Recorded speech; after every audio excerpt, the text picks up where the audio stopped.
Have you ever wondered what pure, raw danger looks like when it's bottled up?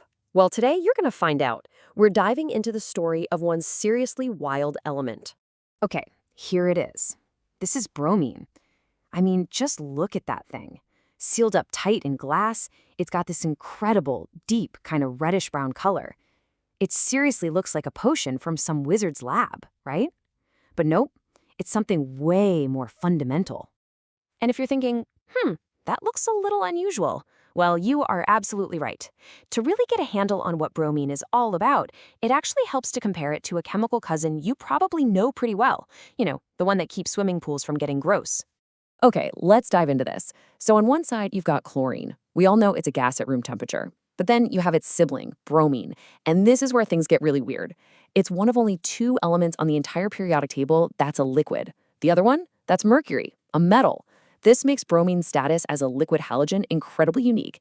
And believe me, that's just scratching the surface of what makes this stuff so strange. You see, it doesn't just sit there quietly. Oh no, it is super volatile. What that means is it is just dying to turn into a gas.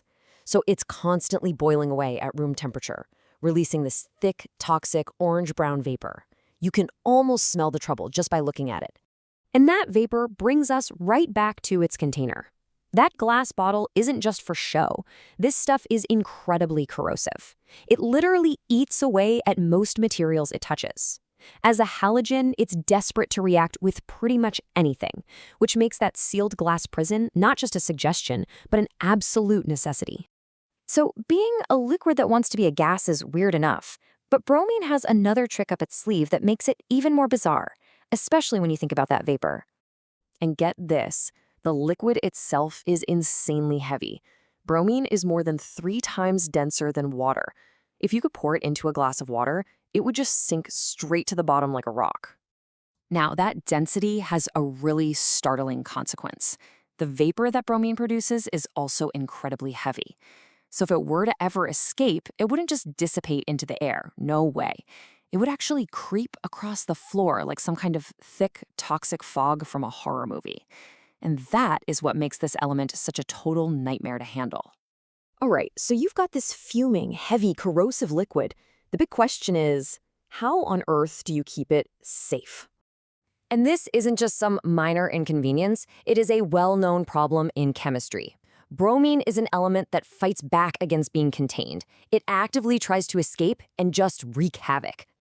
We know it's corrosive and volatile, but what does that actually look like in a real-world lab?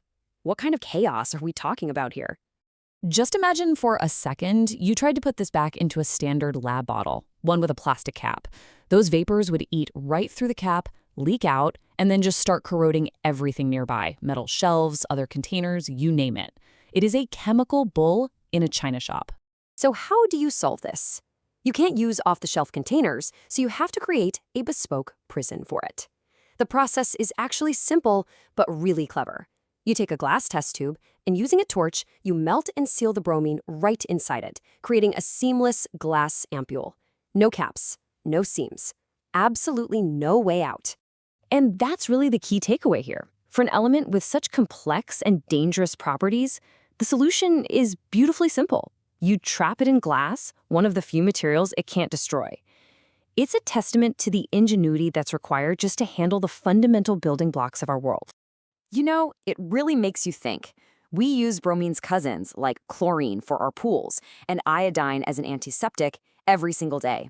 So if this one member of the family is so volatile, what other secrets are the elements on the periodic table hiding in plain sight?